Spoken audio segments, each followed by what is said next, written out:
Welcome, ladies and gentlemen, back to the LCK for 2020 Spring. We are up to our final match of the evening. Griffin taking on the Afreeca Freecs as we had a gaze over the lovely Seoul Station here in Korea. And now looking to gaze over the lineups for this particular match, because we saw the fated return of Sword for their most recent 2-0 on the side of Griffin. And will that continue, Brendan Valdez, is my question. Well, we will have to find out. I don't know why you're calling me Brendan Valdez. This is LS. Oh, sorry. Yes. Yes. I thought that was one of your other aliases, LS. No. I know that LS is in Valdez's name and also in Atlas's name. We can't go anywhere without him, apparently. Unable to escape the LS effect. He's always here, whether or not he's not here. So I am him. And that was the most awkward way you could say that. I loved it. I'm really good at that, as you probably know. Mm-hmm. But yeah, Griffin, it will be interesting to see if they can get themselves out of the deep hole that they are in right now, as we are taking a look here at the final race to avoid the relegation zone. Yeah, and every match is super important for all of these teams towards the bottom of the standings. As you can see, Hummer Life have an extra game to play, but I think falling down to 13 losses is going to feel like almost guaranteed relegation, unless it is going to be that downward race.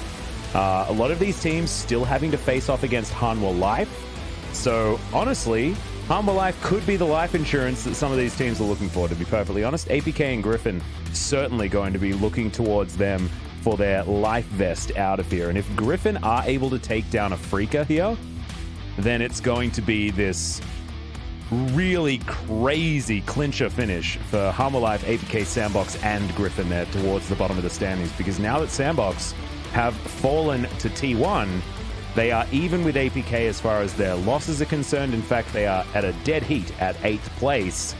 But that is very, very close to 9th, Valdez, and that is not where you want to be. Yeah, everybody's just trying to claw their way out right now. As we take a look at the points of the match, former top 4 team Afreeca's fall. Afreeca is the only team without a victory in round 2. They have not won in round 2, which is crazy. Relegation not at all. Should not be their destination. Can Afreeca win all the remaining series and get the playoff ticket? Is a good question. I mean, that's going to be very, very difficult for them, but theoretically, their task is easier than that was of Sandbox in our previous matchup. They also had a possibility of getting towards those playoffs, so the dream is not dead. However, it is certainly going to be a miracle if it does actually happen. They're going to need to turn it around. Apparently, it's Dudadunga time for Griffin. Not entirely sure what that necessarily means in reference to this game, but I'm okay with it. With the Dudadunga. It's Dudadunga time. We're going to finish this match in very, very quick time, or something like that. As we have a look at some of the stats here, we've highlighted a 4th place statistic. That's not what you want to see. And well, it's their best statistic, so we got to highlight something. Yeah, that's true. That's true. And average BPP is certainly up there for Griffin, as you can see. Barons per Power play. Average Baron power play is pretty large. Yes. Okay, got it. Barons per person. Wow, they got so many Barons per person. Over 3,000. That's incredible. Ooh, this is interesting. Spirit is back in. I think last time we saw All In, but it was alongside Dread, and they stuck with the same roster throughout that match. Now, it is the next iteration. In their Damwon series, they were playing with Dread and Fly with double S on the bottom side of the map instead of Mystic. So once again, another iteration here of the Afreeca Freecs. And I think this was one of the rosters that worked relatively well in the Casper Cup, but Fly was actually playing much better that time around, as once again, Sword is going to be in the starting roster here for Griffin. And you can understand that if it ain't broke, don't fix it. And they are coming fresh off their victory over Damwon. Absolutely. We will have to see if they can make it work here. Sword, looking at you. You got to perform pretty well. UCal, we'll hope he's a little bit happier with their recent wins. I know he wasn't too happy with some of their losses as we are taking a look at Keen's stats. He does have a pretty nice stat line, even for being in 6th place with his team. This is actually ludicrous. It's ludicrous how 1v9 Keen has been on this squad. And yes, we say that every single year. This guy, like, it feels like he's just trapped on a team that's just destined to never perform, even though he continues to, because look at those statistics. They don't lie, but still, this is round 2. They have literally not won one of these games. They have lost everything. They lost to Sandbox, Gen.G, KT, APK, Dumb1, and then, I believe, Hanwha Life. That's crazy. How does that even happen? Yeah, it was... It's the opposite of KT and what they did. Uh-huh. Just not what you want to see, as we are going to be highlighting UCal, who picked up double player of the game in their Dumb1 series, and he was the one that really came alive.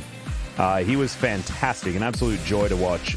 In that series, being able to pick up a win on his Zoe was also a fantastic one. I think he was like on an 8-match losing streak on that champion prior to that final win. So definitely good news story. Not necessarily as far as damage per minute. That stat is pretty terrible, but kill participation well and truly up there, as well as jungle proximity being certainly up there as well, showing that UCal and Tarzan have been able to play around each other relatively well.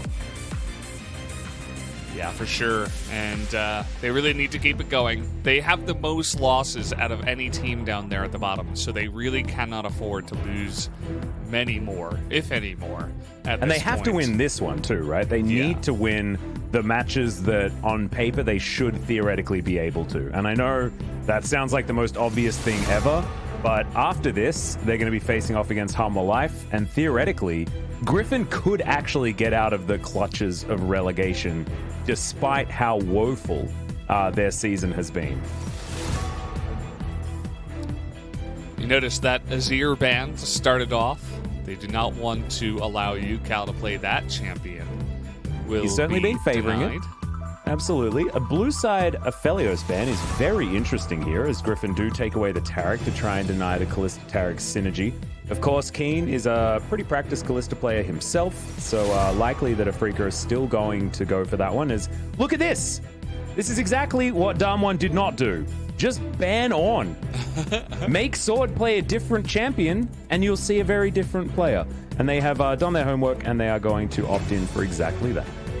They listened to the English broadcast. They heard you guys talking about it, and they were like, you know what? Those guys are probably right. Let's ban away the Ornn. Set is also going to be taken away here Senna from Afreeca, but Kalista and Senna are both open. Interesting that we're going for the Kalista. Of course, Afreeca are one of the teams that can flex it.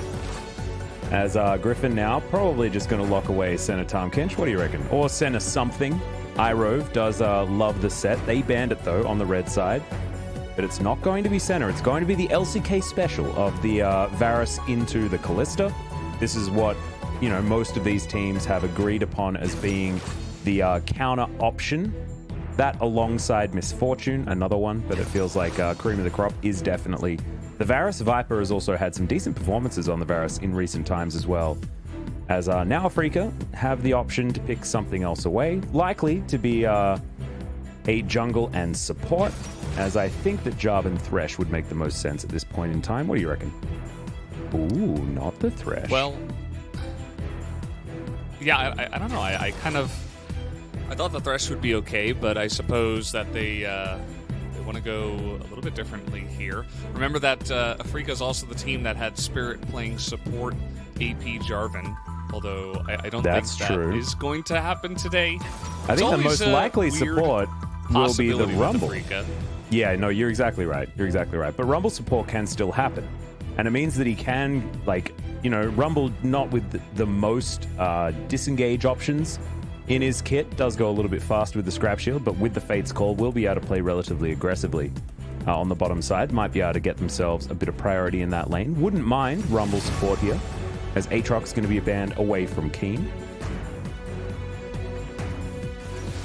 Yeah, Aatrox, everybody's favorite phase to pick. I feel like it gets picked here more often than probably any other champion. So you see it so much on R4 or even B4, R5. Yeah. It's very common. Echo is also going to be taken away here, which is quite interesting. Maybe they're thinking about playing Syndra. Well, Syndra is going to be banned. Ooh, I like it. Look at this. The Valdanilus, just understanding how this draft is going. Also, a pick that suits UCal very well. I wouldn't be surprised to see something like a Kiana even banned away here, as he certainly showed a great performance on that one in their last series, but UCal's champion pool is proving to be much deeper than I think we all expected at the beginning of the season during their little slump, as that is going to be Aurelia taken away as well. Likely another pick that is aimed towards UCal, but our Sword could theoretically be playing that on the top side of the map, and we'll see where Sword's going to go. I think on the last time at Basking, he was playing something like Maokai top lane, which wasn't so good. And we're going to see, once again, UCal's Zoe. Yeah, Zoe is going to come back out here. Interesting that they did ban away the Aurelia instead of the Zoe. Maybe they were considering picking it up for themselves. But Alistar is going to be picked up here. So, in fact, it will be the Alistar support with Galio in the mid lane. That is just a bunch of big dudes with the Kalista for a backline. I actually love it. I love Burly Boys plus Kalista. This feels like a composition that we've seen quite a few times here in the LCK. It will mean likely the Rumble heading towards the top side of the map, and we'll see what Sword is going to have into that matchup. I think this is almost reading Sword picking something like, wanting to pick something like a Maokai to be that front line, but he's not going to be able to, as the Jace is going to be locked in here. That's what Sword's decided to take, and this composition, depending on how Viper is going to be itemizing, could be a pretty devastating poke comp out of Griffin. Their poke and siege would be crazy if it is going to be lethality Varus. Yeah, and it's absolutely a way to handle Afreeca's composition that is just, we're jumping in the pool, everybody get in, let's cannonball. And, you know, everybody goes in, tries to make the biggest splash as possible, and then Kalista follows up. And one way to handle that is just with a bunch of poke and never getting near the enemy team and just slowly chipping away at their wall that they do have in front. But Afreeca, I think they're still going to be able to pull off some of these engages. They have a lot of kind of just point and click stuff where it's like, if you're going to flash Alistar combo, you're going to find someone, and Galio will be able to follow up, and more importantly, Jarvan will also be able to flag drag, Cataclysm, and the Wombo combo is real, so we'll have to see if they do pull it off. Yeah, I actually really like it. It's the first time that we've seen the Cataclysmic entrance for like a really long time, and I certainly love that one. Able to, jump in with the Cataclysm. It's often the Jarvan I'm helping situation where he can engage from a few screens away and then often leave his team behind. That is not the case when you have a Galio, plus the Equalizer to layer over the top from extraordinarily long range. So I do like what Afreeca have put together, but whether Griffin are going to let them play their comp the way they want to is going to be something that we're going to have to find out right now as we hop onto the Rift for game number 1 between Afreeca and Griffin. So far, draft-wise, I do love what Afreeca have done in comparison to what they've put together in previous matches. Yeah, and it's a composition. You know, we've said this before. For teams that are struggling, don't pick LeBlanc, Jace, these champions that require like really complex macro strategies or, very tricky stuff, right? This is just like I see enemy, I attack enemy, and it's very obvious what everybody's role within the team fight is. So when you're struggling, just get people all on the same page to the point where it's going to be very difficult to mess things up. Like, if a Cataclysm happens, I'm going to press my R button as Rumble. If the Alistar engages, I'm going to press my R button as Galio, etc., etc. And it should be very straightforward for them. So now the question is, can they actually execute it as simply as I have spoken it out there? Well, we're going to have a look at some of the interview questions and answers here on the side of Tarzan and UCal. During the losing streak, UCal and I discussed the way to change teamwork a lot. We're on the process to improve that. I like that. At first, Tarzan didn't talk even when he wanted something. Now he's trying to express whatever he wants and not like he's walking on eggshells. Okay, that's interesting. This is certainly coming from a Griffin that was very almost anti-conversational during their matches, but a lot of it had to do with their team synergy being really drilled into them, especially just based on CV Max's coaching style. So it looks like there might have been some teething issues as far as moving away from that and more of an H-Dragon style. Absolutely. I mean, I'm glad you point out the different coaches too, because obviously CV Max will be very different from most coaches within the entire league, whereas H-Dragon will be kind of that more classic style you'd have to imagine. So different players, different coaches, everything changing up, and it's nice to see that finally something's sticking, right? Spring is oftentimes seen as a kind of practice ground for a lot of these teams to see what works, see what doesn't, and try to build up for summer and potentially make a Worlds run there with some extra points. So we'll see how it turns around. I'm excited for Griffin. Yeah, well, we'll see what roster they're going to settle on as well, because so far it's Sword back in as far as the top lane is concerned. I know a lot of you viewers in the collective scratching your head as to why it is not either Hoya or Huntara, but as you saw in the last series, theoretically he is the best choice because he's the most winningest over the last few matches. Whether he's going to be able to deal with Keen is going to be a different question entirely, but his last test was Noggery, and that's not an easy matchup for anyone to lock down, as Tarzan going to be taking this Rift Scuttler. We do need to caveat the fact that Sword got double Ornn picks, so this is going to be important because Sword needs to show us that he can play something that isn't Ornn. That's the big test. Jace was probably his 2-trick that Sword was also finding some comfort on during Griffin's good run during the LCK for both 2018 and 2019.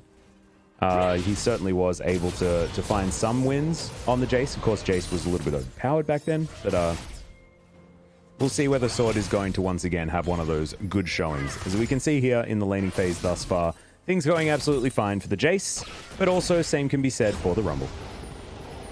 Yeah, I don't think Keen is ever going to have trouble against Sword, just straight up. To be perfectly frank, Keen should be on a different level from Sword right now. And he is showing that, up against Jace, who is generally a lane bully, he is going to be just fine on this Rumble to start things off. And they're even attempting to focus some pressure up here. Although this wave is going to crash, I think, at a really awkward time. We also do have... Yeah, look at this. It's not quite under the turret. It's just so close. And so the Jarvan is going to back away now. It doesn't go for the Krugs or anything like that. And Tarzan was making his way up. So I think it was kind of crisis averted there for Afreeca. Yeah, well, he took the big Krug, so just being a bit of a jerk to Tarzan. Only had a few little ones there available. As Keen losing out on a trade a bit. As you can see, it is sort of a war against Sword's mana bar. And against his Corrupting Potion charges. He's now all through. And double back's going to come down for our top laners. And we have Serrated Dirk on one side and the Seeker's Arm Guard on the other. As the Rock, Paper, Scissors has been played. And I like to think that Keen's probably won out on that one because Armor certainly is the bane of any lethality user's existence. And so Keen going to be able to stack that one up. Pretty good first buys, though, for both of our top laners as they both just walk back to lane. As they're probably watching this minion wave to see where the teleports are going to be utilized, but neither of them going to do so. And I actually feel like this benefits Afreeca because getting Keen towards level 6 and then having teleport available is going to be very valuable. As now level 4 for the bottom lane, and Jelly taking a bit of damage, but he has the Pulverize. He should be all right. As Spirit is down here alongside Tarzan to try and help out these bottom lanes. Yeah, the junglers have kind of funnily been mirroring each other in a way. Of course, Spirit a little bit more aggressive and oftentimes finding Tarzan. As you can see, the trades are already beginning to go Keen's way. Sword, it's kind of difficult because you, as the Jace, you want to take aggressive trades, you want to jump in there, but when you're going up against a heating up Rumble with his Flame Spitter right in your face, and you're going lethality, you're not exactly building MR. It's like, do I actually win this trade? I'm not so sure. And also, it can be a little bit tricky. Yeah, you never want to take a full duration of Flame Spitter as well as double Harpoon. I don't think you're ever going to win that trade, to be perfectly honest. I think the way that Jace wins is by waiting for the Flame Spitter to finish before you jump in, and before that, utilizing things like the Shock Blast to try and get your trade windows working. That was just straight up a botched trade for Sword. Not super good. But of course, leaning against Keen is just difficult, as there is the equalizer, and he's looking for it. Sword down to 100 health, and Keen holding on to the flash. Spirit is going to hunt down this Jace. Oh, no. Level 6, sorry, All-In is level 6. And Sword's going to flash before realizing that he's just dead. First blood going over to All-In on the top side of the map. Just like that. I mean, you can see the vision control that Afreeca have to allow that play to happen. Sword just had literally no idea. And it wasn't communicated from mid. UCal must have assumed that All-In was going for a back, noticed that the TP is still available, so he probably thought, oh, he's going to go back, probably TP back to lane, no big deal. But actually, it was just a setup for the long roam up to the top side, the double control ward, plus the nice little timing on the roam there from All-In, able to secure that kill. If All-In wasn't there, I don't think he would have died. I think he could have just flashed away from the flag, and Dragon should have been fine, unless it would have been a really nice mechanical play from Spirit. So good start here by Afreeca, already bullying Sword up in the top side and getting their main man Keen, and even All-In on the Galio ahead. Yeah, and that's exactly what this Afreeca comp wants, right? They want to be able to get these early advantages and then pile in onto neutral objectives around the map and understand that they are going to be able to win those team fights. Because if you have a full-on all-in engage comp, no pun intended, you need to be ahead. Otherwise, you're just funneling gold into your opponent, and that's just really bad news.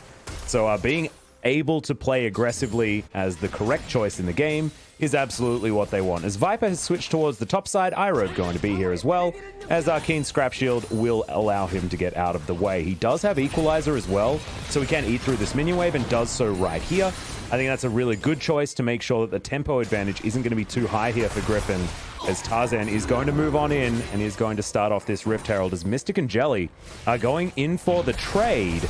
And we've seen this actually work out for a lot of our other teams. Just to stay bottom lane and just rip out the turret plates as best you can. As Spirit is down here, and you can see Afreeca very happy just to take down all of these minions, let this entire creep wave die, and give over the Rift Herald without too much worry. And 700 gold's the lead. It's just proving that so far this has worked out for Afreeca, and we'll see whether Shelly is going to be able to prove us wrong as far as getting that value out, as Tarzan is possibly going to just put her down as soon as these next couple of plates are going to be taken. Yeah, I mean, this is something that LS talks about all the time, the swap up to the top side just to go for the Rift Herald. Sword was kind of running around the map with like a headless chicken here for a while, just looking for a lane for his to be his own. He went to mid, cleared out a ward, and then he went top, but didn't stay, and now he's backing. And I understand why he doesn't stay bot, because I think, Jelly with his ultimate, he just dies, right? If he stays under that turret, I don't think he can clear out the wave enough to withstand a push under the turret and just a death. So it was a really awkward time for Sword to lose a bunch of gold, a bunch of XP, and essentially be doing nothing for the whole time. So yeah, they do get the turret up in the top side, but even All-In's here, getting turret plates in the mid lane, the bottom side. Kalista and Alistar were just down there by themselves for the entirety of that turret going down. That's like 3 waves. 2 to 3 waves that Sword was probably missing, and definitely a big oversight there. So I'm not sure what this Jace is going to be doing in this game, but it's definitely not going to be a whole lot, because he's not going to have much gold at all. Yeah, feels like damage control at this point, and that's not where you want to be as the Jace. Sword now trying to get himself back into this game. He's going to be taking the Krug camp on the top side of the map, stealing that away from Tarzan.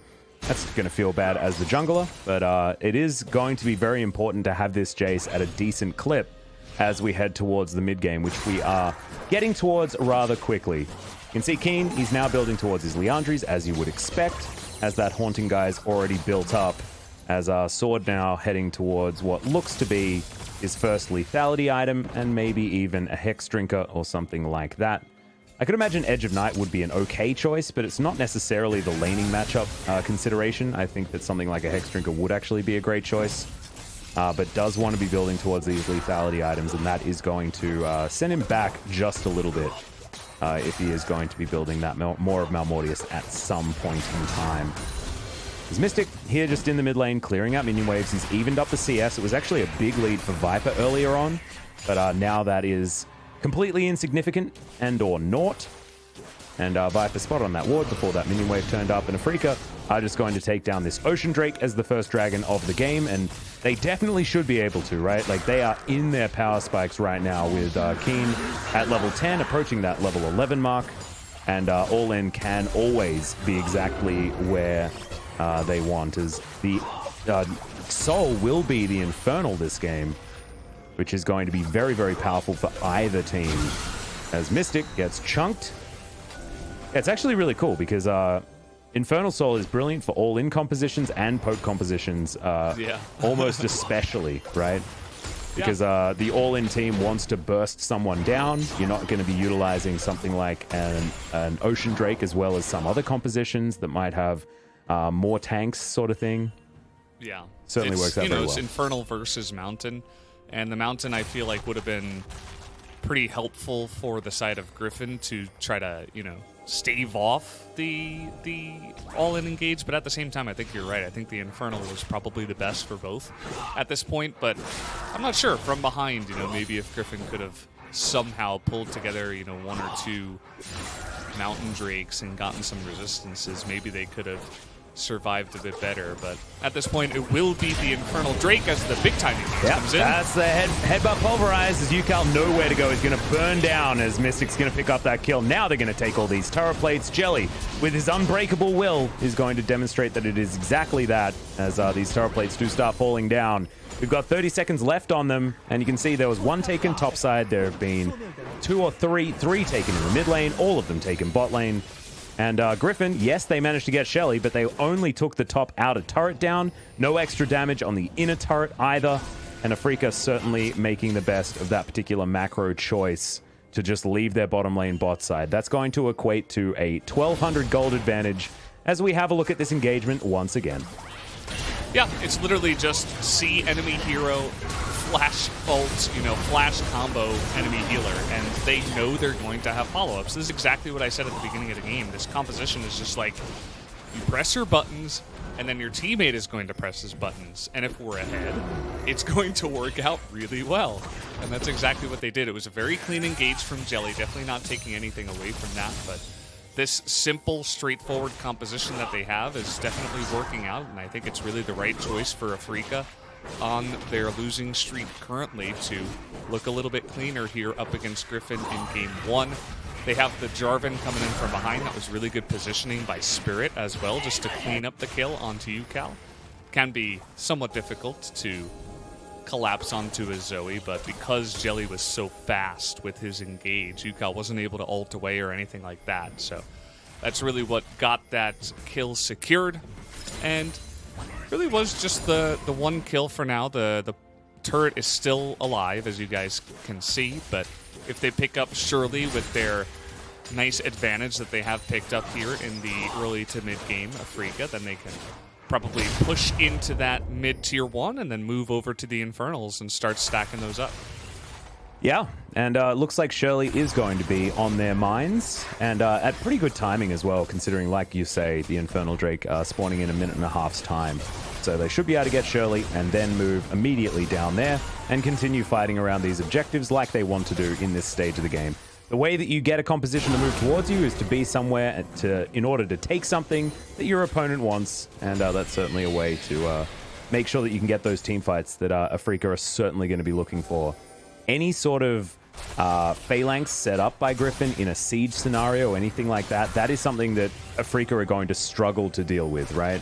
Because there's piercing arrows, there's these paddle stars, there's shock blasts, and if Afreeca just stand around and get poked, then they're going to have a rough time, because as soon as you are low on your health bar, these engaged compositions aren't going to work anywhere near as well. As Shirley is going to be spawned there in the mid lane, and Mystic should grab that local gold for himself as she does slam her head in that turret. Yeah, I think the point you make is fantastic because they really needed to get ahead, Griffin, and they did not. And now we're seeing the effect of that. Even with all of their wave clear, their poke, they're essentially just letting objectives fall by the wayside. They're getting farther and farther behind, which only means that that effect is going to be amplified the farther they do get behind, as they are definitely in a bit of a rut now. They're going to have to somehow pull it back. Jace finally got his first item. Congratulations to him. Yep. And he's just going to have to go down to the bot lane and hope not to see Rumble, because I think at this point he'll probably lose those trades against the Rumble, who is trying to rush down the Andrews here after being stopped.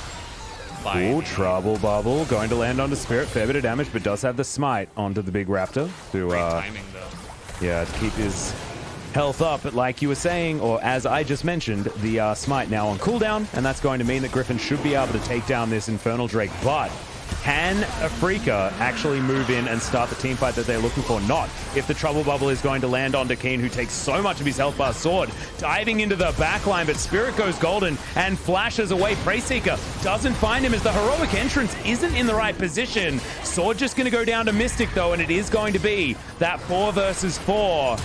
And there's the Fate's Call as well. Jelly does get a really nice headbutt pole, as Viper is still burning down to the Ignite, but that is a really good Justice Punch. It's all in. Will take down the Nautilus. Tarzan in a lot of trouble. The Ren stack should be pulled out. And there it goes. The double kill comes in for the Galio, and Afreeca do manage to win the team fight, but they lose out on the Infernal Drake. Very wonky team fight there. Definitely all over the place. It was kind of funny to watch Spirit just try to avoid everything, but there were members of Griffin coming from every single different angle. He's sitting on a ward here, Sword's like, hello. Wish he had a little bit more damage, but Stopwatch again, pretty good item. Saves Spirit, he flashes away, and then there's Rek'Sai in his face. And yeah, I mean, at the same time, Mystic is chasing down the Jace through the mid lane.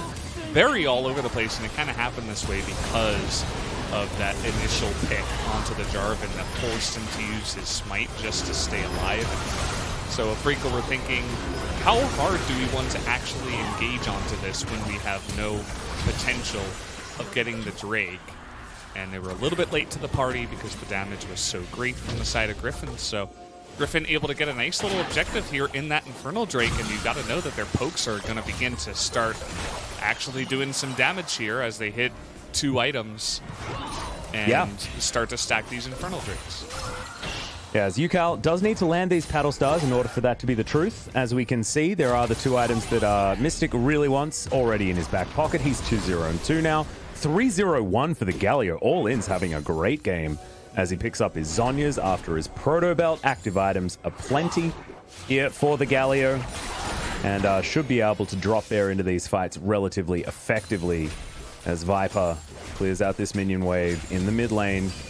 But picking up the Infernal Drake, like you're talking about, certainly good news. And Griffin, they're not too far behind. It's not an insurmountable lead or anything like that, as it looks like Afreeca should be able to get a little bit more of an extended advantage as they demolish this turret on the top side.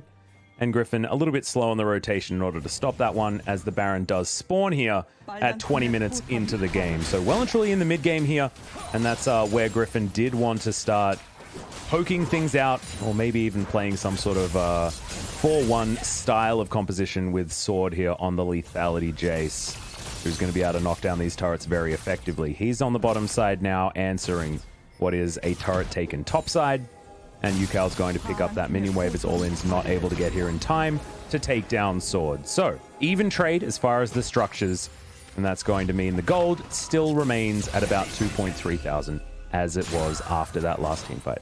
Mm-hmm. And you'd have to imagine that this game is just, you know, going into, it's dipping slightly, it's kind of dipping its toes into the lull state, seeing how it feels about the temperature. Mm-hmm. And for Afreeca, I mean, that's fine, you know, just wait for your ultimates, all your cooldowns to be available, wait for the next Infernal to come up, hope that Griffin group up as 5 and that nobody gets poked out this time, and then just go for what worked under the tier 1 turret early on in the game. And say, let's just roll that back one more time and see how it goes, because I think it should go well for Afreeca. If they dilly-dally about here and, you know, get poked down, and Spirit's not exactly that tanky just yet. He's got a lot of armor, but Zoe could definitely do a good number to him. And if they get poked out, they're not going to have nearly as much of a good time there around that Infernal Drake. And neither team really wants to make its way towards the Baron just yet. They do have, you know, Callista Rumble on the side of Afreeca, but they're not just going to go trade it at 21 minutes or anything like that. So just kind of waiting for this Infernal to spawn. Yeah, and you can see a bit of a siege into the mid lane there. They get sort of free half of that turret's health as far as damage, so Afreeca able to utilize some good macro decisions. 30 seconds, like you were talking about, on that Infernal Drake. And that is going to be the next team fight. And we'll see whether Afreeca can find that hard engage that they're looking for. This is all about positioning and making sure that Afreeca are decisive on their moves. Don't let Griffin sit around and siege against this composition that wants to all in. Keep those health bars high and deny the trouble bubbles. As Yukal going to get cataclysmed, and there's the equalizer over almost everyone. A flash does have to be used. The exhaust also coming in. And now with Yukal in a bit of trouble, summoner spells wise, it might give Afreeca the opportunity, but you saw that shock blast. I mean, this is still relevant damage onto the squishy carries of Afreeca, or at least the support and the carry. Sort of feels like there's just one, but Keen and All In will have more damage than you might otherwise expect from their burliness. Zyro down to about half. Yukal as well. He's picked himself up a smite. There's the headbutt pulve onto a couple of members. Iroh does have the stone plate that he's able to utilize here. This heroic entrance does absolutely nothing. And Griffin just waiting out these spells really nicely. Good patient play here from the team that was just able to conquer Damwon. They are still in this with a shot. The sword, full health, does have a decent mana bar there as well, and look to see whether he can land these shock blasts. As Afreeca, they need to get an all-in. The posturing never ends. It just Absolutely never ends here. And that suits Griffin just fine, right? All they want to do is posture until someone's basically dead. Absolutely. This is what I was talking about before. You know, the poke damage is real, as you were talking about. And now, there was no vision for Griffin in their own jungle 1 minute ago. But now they've cleared it all out. Well, Jelly moving on in. There's the flash headbutt pulve onto 3. Sword going to get burnt down by Keen as well as the harpoons are landing. Mystic does find a kill in the backline. He'll turn onto the Drake as Tarzan's trying to run for the hills. Yukal doing the same thing, and as you guys know, he has no summoner spells and no chance to make it out of this one. There's the headbutt, delivers the kill beautifully over to Mystic, and my god, Jelly, what a performance on this Alistair so far today. Yeah, I suppose they didn't expect him from this angle. The 3-man knockup into the equalizer is where you really begin to hammer that nail into the coffin here for Griffin. They were posturing so well, as we talked about, but then unfortunately, right at the crucial moments, they all grouped up for one big wombo combo engage. And that's exactly what Afreeca needed and wanted at the end of the day. So Jelly, great job to him to set that all up, as now both Galio and Callista are 4-0-2, and I don't think there is a chance in hell for Griffin to come back in this game unless somebody on Afreeca decides that they'd like to stand in the mid lane and take a bunch of poke first. Yeah, this is a very, very tall order, and Mystic has double lifesteal as well, so the poke is probably going to be pretty worthless against him. Not to mention a cheeky little Ocean Drake that's going to be doing a little bit of help there also. So yeah, this has certainly gotten very scary for Griffin, and I don't know what their answer is going to be, as now Sword deals with these minions quite nicely. Keen not going to go for any 1v1s at this stage. Sword has managed to find himself a CS advantage, but Keen is 0, 1, and 8. 100% kill contribution. The Rumble looking a little bit like a support Rumble, but definitely playing very, very well, and certainly shows that Afreeca understands exactly how this comp's supposed to work. Play around equalizers, engage around Keen, and you're probably going to win. As many 5-mans as possible, and Afreeca should be cruising towards a Game 1 victory. Yep, just wombo combo it up. And now they, again, are really struggling. You can see the amount of poke that Sword has at this point. Jelly's got more items than Sword in terms of effectiveness. Like, even Jelly's really tanky at this point. He's level 11 to only level 13 of Sword. And yeah, just Afreeca as a whole really far ahead at this point. I think they could easily at this point just head over the Baron, deny vision, And the second that Griffin wants to attempt to get on in there, they can just turn it around as they are going to set that up right now. The vision did come in from Griffin, so they know this is started, but will they attempt to actually fight? Because they know the crazy team fight potential of Afreeca's comp. And the cow once again lies in wait. There's the Hex Flash. Does find Yukal, who's not going to use the cleanse just yet. But there's the heroic entrance. Good night. Little Miss Zoe as Viper trying to kite this one out. Tarzan going to be going down though, a sword. Jumping onto Mystic, but he can't get through the lifesteal.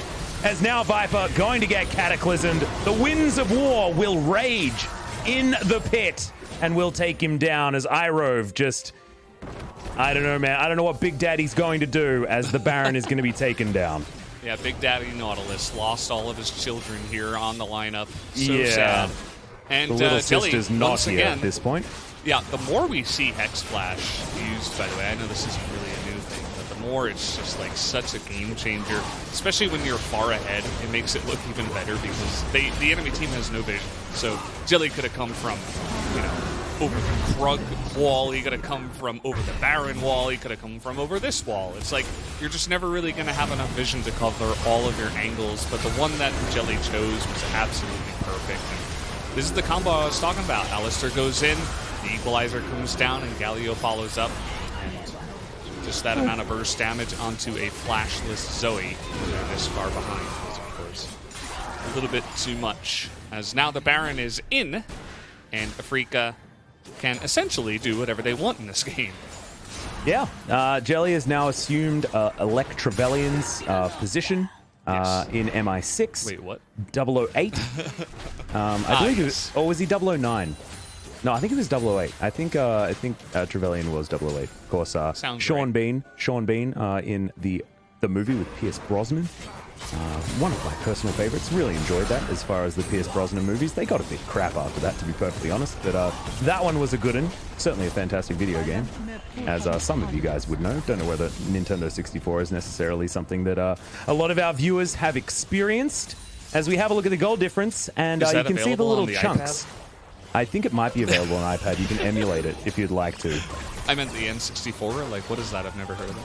Oh, yeah, I think it's an app.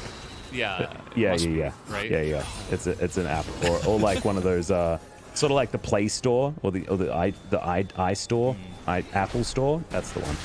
Yeah. You know, it's where you go to play the games. you get them from there. Yeah, that's how it works. That's probably where you can get what is that? League of Legends Wild Rift. Oh yeah. Yeah, I would assume that's where you can pick that up.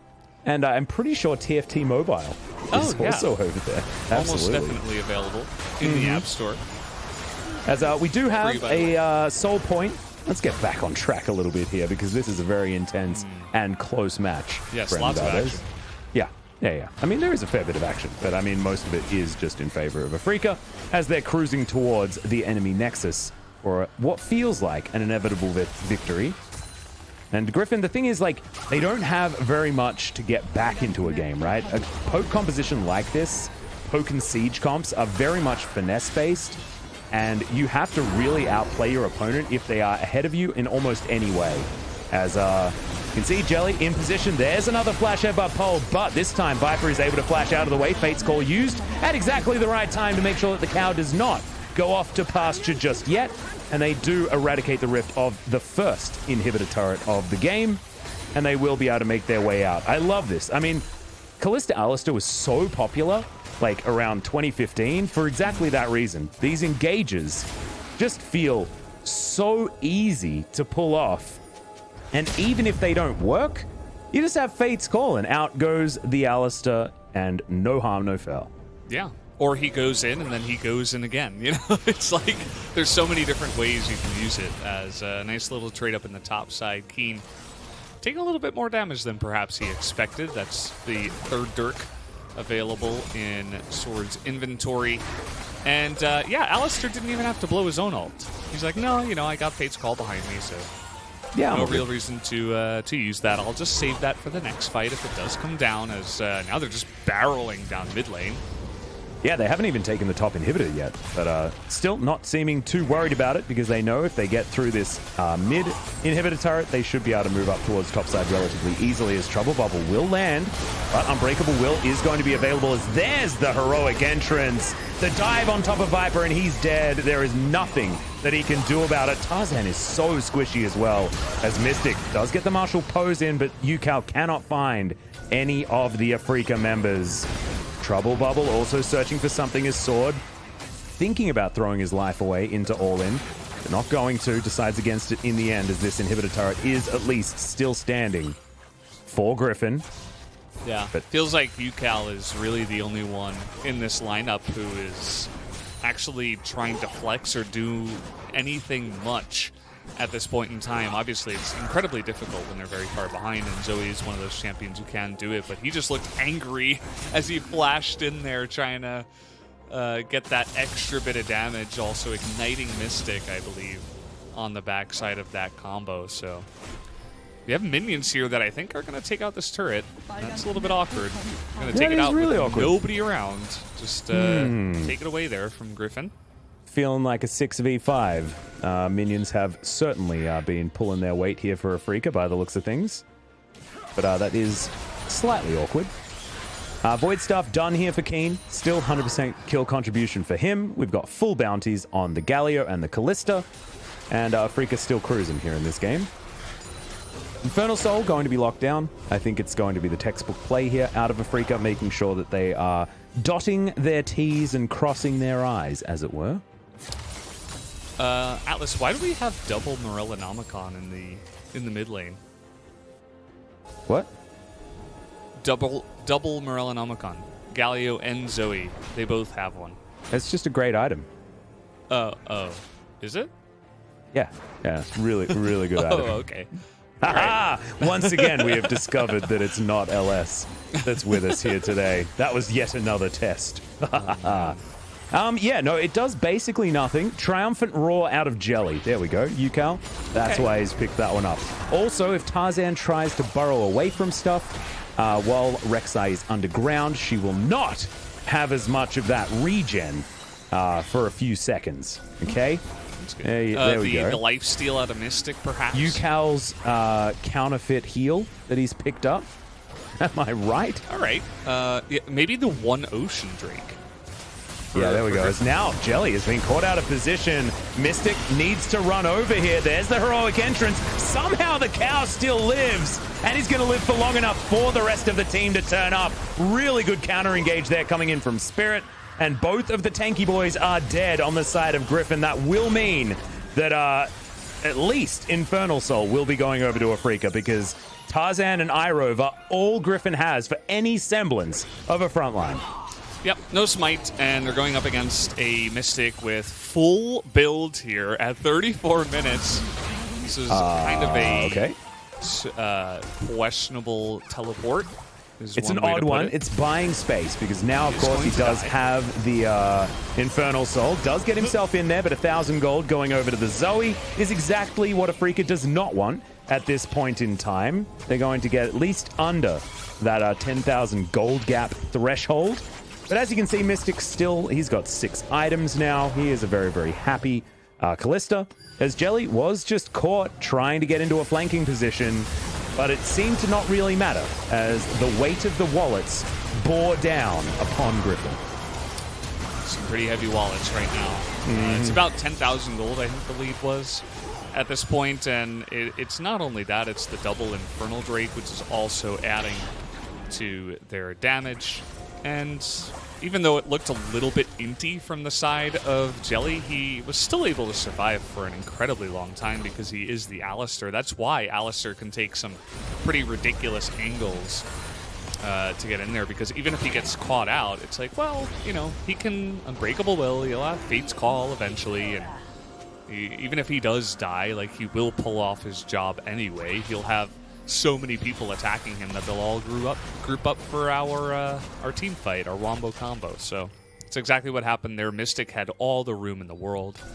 Was able to hang on to his GA and his full build with the Phantom Dancer even, just for a little bit of extra survivability. And now the Baron is available with the Infernal Drake up here, as they're looking at Sword now. Yep, they're going to get the Pulverize. There's the Equalizer. Sword is just straight up dead. He had no right to be there. The rest of his team nowhere near that position. And we're getting a look as to why he didn't spend very much time on Griffin over the last few weeks. Certainly does feel like as soon as you take away his on, he turns back into that liability that we unfortunately have come to know on the Griffin side. 8,000 gold is the lead here. Now a man advantage, and Mystic is looking to just solo the Baron. Yeah, and he can easily. Like, it's not even going to get shield close. Is ridiculous. Yeah, look at that. He's just like, yeah. Come on, Baron, you can get through the shield, like buddy. Feels like he's gaining more health than he's losing. He's actually off making a coffee right now. He's not actually at his computer. Oh, there he came back. That was a really. They must have like one of the water machines that has like permanent boiling water, you know, and makes his instant coffee. Yeah. Because he spent the beginning of that Baron definitely just brewing something. Yeah, As they are able to take that down. Maybe taking a fistful of Doritos and a big gulp of his Mountain Dew. Oh, perfect. During this game, because is he preparing for a new? Yeah, is he preparing for a new WoW expansion or something like that? I don't think Shadowlands is out yet. No, we still got a while until that comes out. Yeah, still got to get another. For Zul'Gurub in Classic. That's coming out that's soon. right, because that's going to be next week, right? Okay, Yeah. Phase 4 grind on the way. As definitely considering the next game rather than this one, because to be honest, guys, the reason why we're talking about silly stuff is because this game is over. It's been over for a while. As our Sword, I don't know whether you're allowed to take that Raptor camp. I think that belongs to Afreeca. He did that on Vision too, and you could see Jelly's like, wait, what? That's our Raptor camp. It's not allowed. Yep, Yukal, not even wanting to go for a paddle star. That just shows how far ahead Afreeca are as Spirit. Not going to find Yukal, wanted to get that Cataclysm working. Would, of course, have the Galio in his back pocket, as that's a level 18 Galio, and does have a very, very large range on his heroic entrance.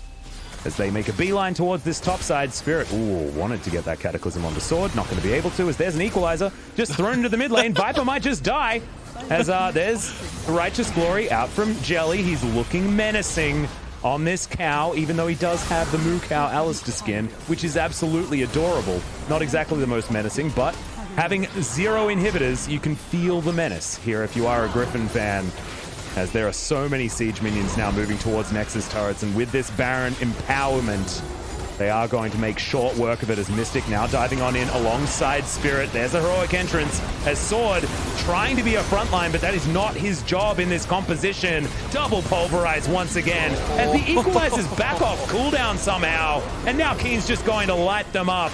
I'm not sure whether he still has full kill participation, but that will definitely be a very, very large number by the end of this game, as they are heading towards 20 kills. He picks up the last one for himself. They're looking to take down Tarzan, and they do. That is going to be the ace and the game for Afreeca Freecs. Oh man, just that last team fight just really shows you what that composition is capable of, especially when you're so far ahead. They bait out the Varus pick with the Callista, and then they go full beefy Engage Boys. That was the name of their composition. The beefy Engage Boys? Yeah, beefy Emphasis Engage on the Boys. Beef, because it was all about Jelly being an amazing Alistair player? Absolutely. Oh, I pre-voted phenomenal. for him, dude. I voted before the game was done. I was like, no, doesn't matter what's happening from here on out. He is the player of the game. Oh, 100%. 100%. Absolutely phenomenal. Alistair playing, that's exactly what he had to do, right? Like, what I love is when a player has a highlight performance, but it's not only just being mechanically good, it's also taking fights and making calls in the right time in the context of the composition that they have. And that's exactly what Jelly did. He understood that they have to hard engage as quickly as possible so that none of the poke does come in. And he did that every single time. It was very, very good. And the Varus in that game, you know, I was talking about how it was supposed to be a counterpick for Callista, but then got counterpicked by the composition. It pretty much did nothing, and he was also going auto-attack build, like the on-hit Varus build with lethal tempo. He wasn't actually, like, building lethality items and trying to poke from afar, so from the beginning, after this, it's like, well, I'm a Varus and I can't get near the enemy, so I guess I'm not really going to do much damage at all. So just like that, they were able to neutralize one pick. You can see what happens here. He gets hit by 1 CC and he just has to flash away, and that's it. And then look at that. The Taxi Galio just absolutely destroys him. Yeah. Holding going very, very fast thanks to the change of the teleport. Certainly was pretty strong, as he happily takes himself a trouble bubble and doesn't even worry about it.